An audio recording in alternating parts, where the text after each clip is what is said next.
With your permission. Go ahead, sir. Yes, thank you very much. There is talk of a stimulus package, General Manager. With regard to the airline industry, I read the paper submitted to the committee, and based on the document submitted, it would appear that the losses for the year for airline industries would be as much as 200 billion. Is that correct? The figures, sir, didn't come from us. I probably maybe ask the airlines, their leadership, to comment on that, sir. Yes. Is there a representative? Do we have a representative from the airline industry? I think Mr. Bobby Lim of the... Good morning. This is Bobby Lim from ACA. It's the Air Carriers Association of the Philippines. Please go ahead. Yes. Let me just give you the rough figures.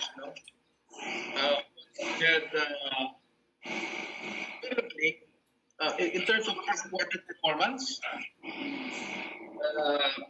we for the active carriers we have a 5 billion peso loss based on the numbers that we heard.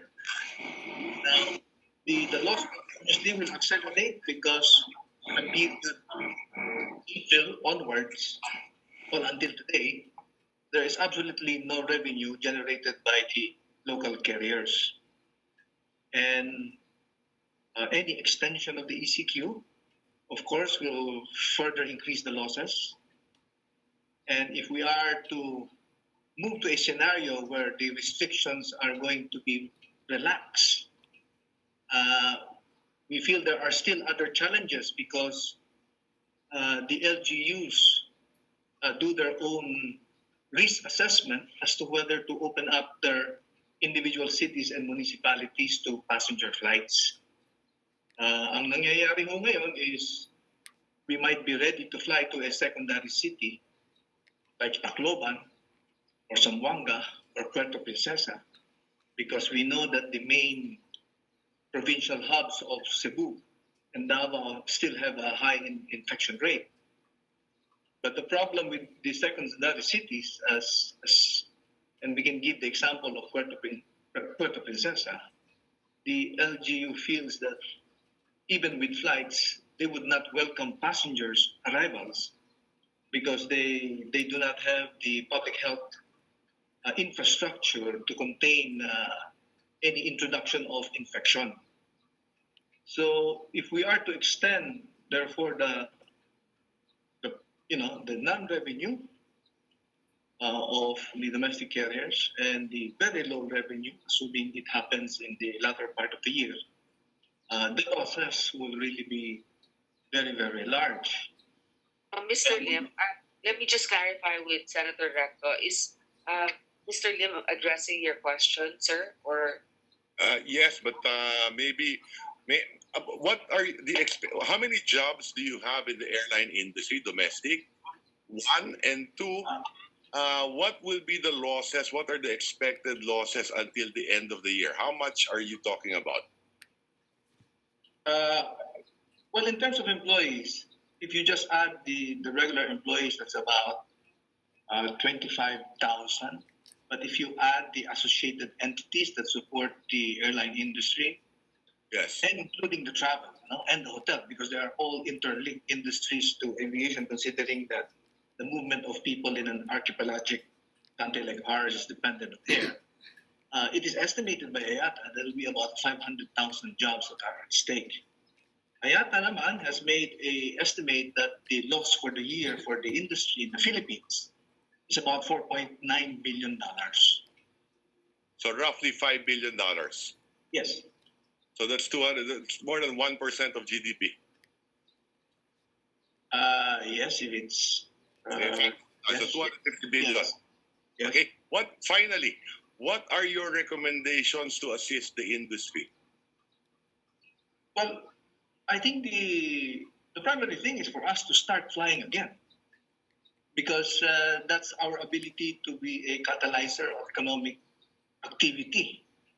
the moment we are able to bring people and cargo and connect the island, and it need not be Cebu and Davao. It just needs to be a reasonably big secondary city in Mindanao. Yes, so we understand that, no? Naturally, but we know that that's not going to happen. Meaning to say, it's not going to be back to the old normal. Initially, there might be some social distancing as well in the planes. Yes. So that's just maybe 50% of your capacity. Okay? What that economic model would, we humbly submit, would not be economically viable for the airlines. Because Correct. the normal break-even of the airlines is 70%.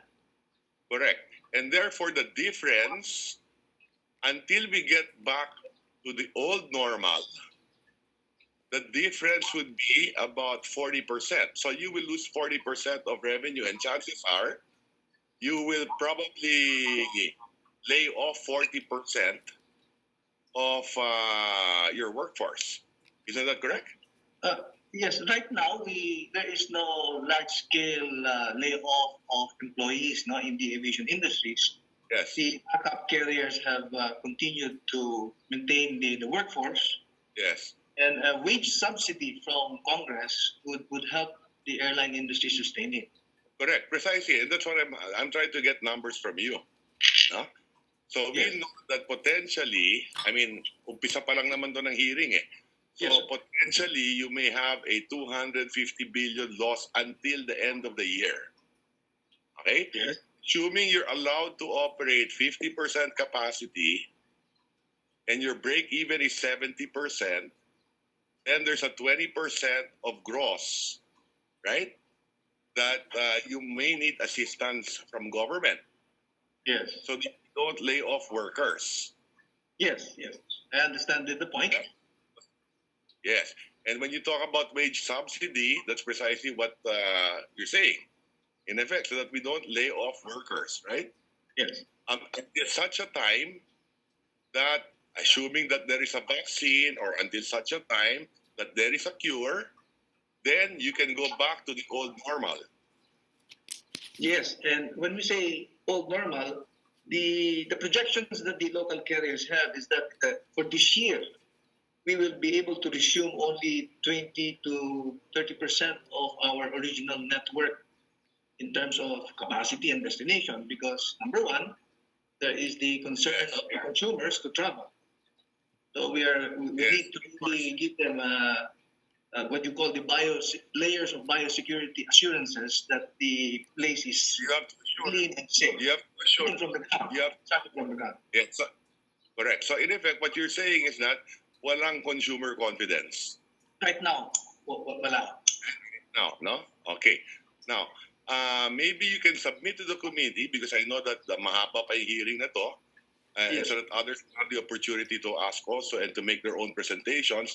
Why not submit to the committee your proposal, what assistance you may need from government, so that later on when we craft a stimulus plan, assuming we do craft one, and that there are resources available for that, which will be dependent on the Department of Finance to tell us, then we can allot for the airline industry or for the tourism industry for that matter. We will do so, Senator Recto. Yeah, thank you very much. Thank you, Madam Chair. Thank you, Senator Recto. Before we proceed,